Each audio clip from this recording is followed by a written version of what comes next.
मेरी सफलता इस बात पर निर्भर नहीं करेगी कि लोग मेरे बारे में क्या सोचते हैं। मेरी सफलता वही होगी जिसे मैं अपनी मेहनत से हासिल करूँगा। दोस्तों, ये शब्द भारत के प्रसिद्ध वैज्ञानिक, भारतीय परमाणु ऊर्जा कार्यक्रम के जनक डॉक्टर होमी जहांगीर बाबा के, जिन्होंने न सिर्फ भारत को एक परमाणु समृद्ध राष्ट्र बनाने में एक महत्वपूर्ण भूमिका निभाई, बल्कि भारत को TIFR यानी कि Tata institute of fundamental research और AEET यानी कि एटॉमिक एनर्जी एस्टेब्लिशमेंट ट्रामे जैसे संस्थानों की सौगात दी, जिसे बाद में उनके सम्मान और याद में भाभा एटॉमिक रिसर्च सेंटर कर दिया गया। नमस्कार दोस्तों, मेरा नाम है राजीव और आप देख रहे हैं एक्सट्रीम ब्रेन। अगर आप इस चैनल पर नए हैं तो सब्सक्राइब करें और बेल आइकन को प्रेस करते हैं कि आने वाली सभी वीडियोस की नोटिफिकेशन आपको मिलती रहे। दोस्तों, होमी जहांगीर बाबा का जन्म 30 अक्टूबर 1919 को जहांगीर और मेहरबाई बाबा के परिवार में हुआ।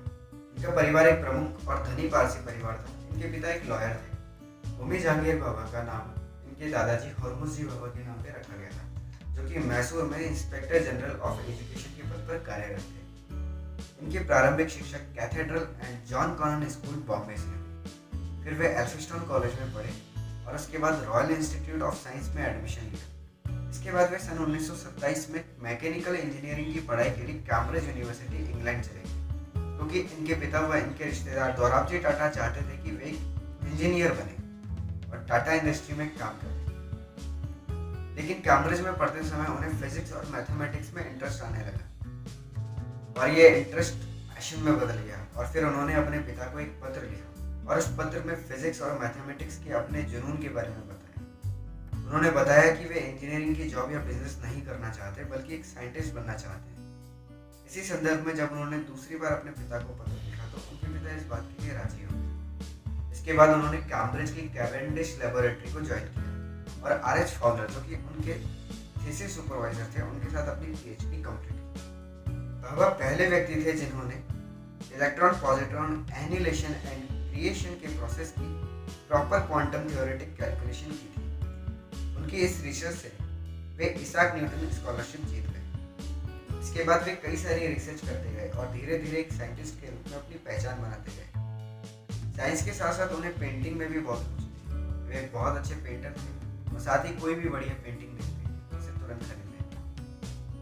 सन 1939 में वे अपनी छुट्टियां बिताने के लिए भारत आए और इसी दौरान द्वितीय विश्व युद्ध शुरू होने की वजह से उन्होंने वापस लौटने का इरादा बदल दिया और फिर बैंगलोर स्थित भारतीय विज्ञान संस्थान के भौतिकी विभाग में पाठक के रूप में सेवाएं देना शुरू किया। इसके अध्यक्ष प्रसिद्ध भौतिकी विज्ञानी सर सीवी रमन थे।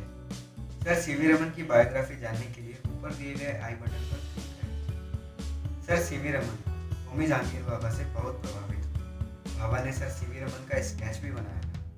काफी समय वहां काम करने के बाद बाबा ये समझ चुके थे कि भारत में साइंटिफिक रिसर्च करने में काफी परेशानियों का सामना करना पड़ता था। उन्होंने महसूस किया कि भारत में कोई ऐसी संस्थान नहीं है जहाँ फिजिक्स की सभी शाखाओं पर एक साथ काम किया जा सके। साथ ही वे जानते थे कि परमाणु ऊर्जा का विकास देश के भविष्य और औद्योगिक विकास के लिए बहुत महत्वपूर्ण है। इसी उद्देश्य से सन 1945 में व्यवसायी JRD टाटा के वित्तीय मदद से उन्होंने Tata institute of fundamental research यानी कि TIFR की स्थापना की।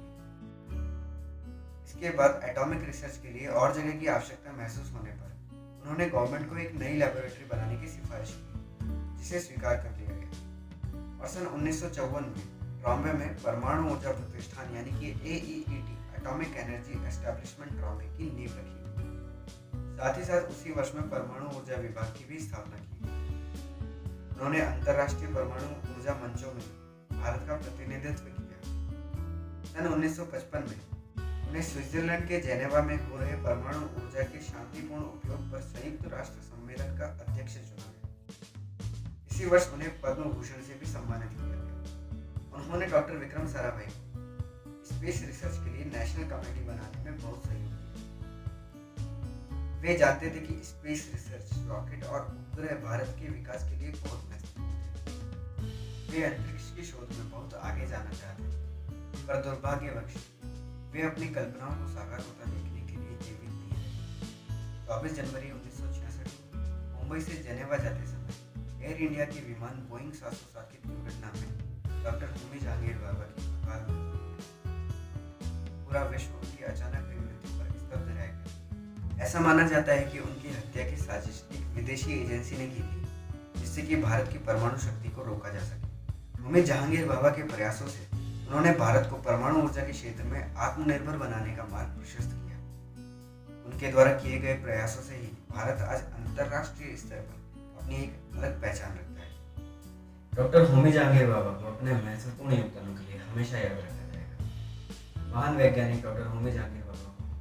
तो दोस्तों, उम्मीद है हमारा आज का वीडियो आपको पसंद आया होगा। वीडियो को लाइक करें, शेयर करें और अपने सुझाव कमेंट